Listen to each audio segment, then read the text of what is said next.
Are you a vice presidential possibility? That's up to President Trump. He'll pick that. But I'm interested in seeing South Carolina turn out big for President Trump and beating neocon Nikki Haley. We're going to beat Nikki Haley, right? Yeah! Woo! Exactly. Yep. You've identified as a Christian nationalist. There's a lot of talk about Christian nationalism now. Do you feel like that's something that they're going to be making a big part of this campaign? Are you aware that the founding fathers were Christians and nationalists? I mean, I don't know why you think that's such a bad thing. Of course, I'm a proud Christian, and of course, I love my country. Thanks so much. Yep, have a good day. Thank you. Bye-bye.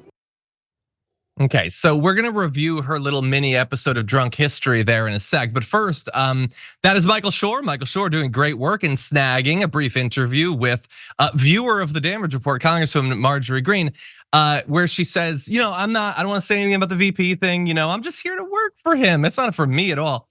Just want to remind you all that she was not even like a part of the CPAC like straw poll for VPs, and Trump has not mentioned her as a possible VP. And I only point that out because I know if she sees this, it'll deeply bother her. But then we turn to the Christian nationalism. She's like, well, first of all, why do you not like that? We bit defensive there, Marjorie Greene. Michael Shure didn't say anything negative about Christian nationalism. He just said, you identify as one. Do you think it'll be a part of this? And she's like, well, I don't know why you have a problem with that. Geez, okay, you seem to be unsure about your Christian nationalism there. Get off his back. He's a professional. He doesn't weigh in with opinion. But the idea that like, well, they were Christians, the founders, they were nationalists, thus they're Christian nationalists. That isn't how it works. Okay, they were nationalists, they were socialists, so obviously, no, that's not how it works. You can't just add those words together. And by the way, if the founders had wanted to make America a Christian nation, you know what they could have done? They could have made it a Christian nation. They didn't. In fact, they did the exact opposite of that. That's why hundreds of years later, you have to lie to us about it. Yes. And so she needs to check her identity there. But what do you think? Yeah, I think getting really defensive about like just an honest characterization is telling. It's telling that they know actually that saying Christian nationalism is not a good thing. Like it reeks of authoritarianism. It also reeks of, hey, taking away a bunch of reproductive rights from women and from suburban voters in red states, in swing states who they need to win this election. It is the very thing that they are doing, right? Which is rolling back civil rights, which is rolling back all of these gains, which I mean, like in Marjorie Greene's and like a Chaya Raichik world, neither of them ever have the right to speak or hold office or have a credit card or property.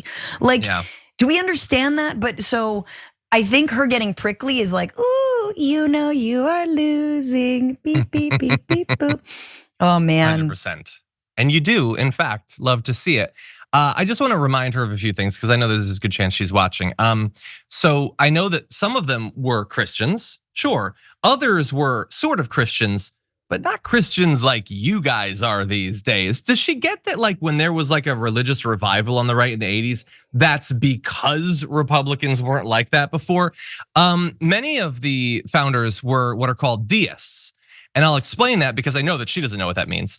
That means that they technically believe in a God. They think that it's like the prime mover. God created everything, and then that's it. God ain't hanging around like picking Super Bowl winners. They could not come up with an alternative explanation as to how the Big Bang happened. So I guess God did it, and that's that. Okay? And many of them, Thomas Jefferson, John Adams, Benjamin Franklin, they thought that Jesus was like a cool philosopher that we could learn from. They didn't think he was God. They weren't Christians like you. I know that you want to claim them as your own. You especially like that some of them owned slaves, and that's been a fantasy of yours for a long time. But they weren't actually Christians like you, okay? They were far closer to atheists, in fact.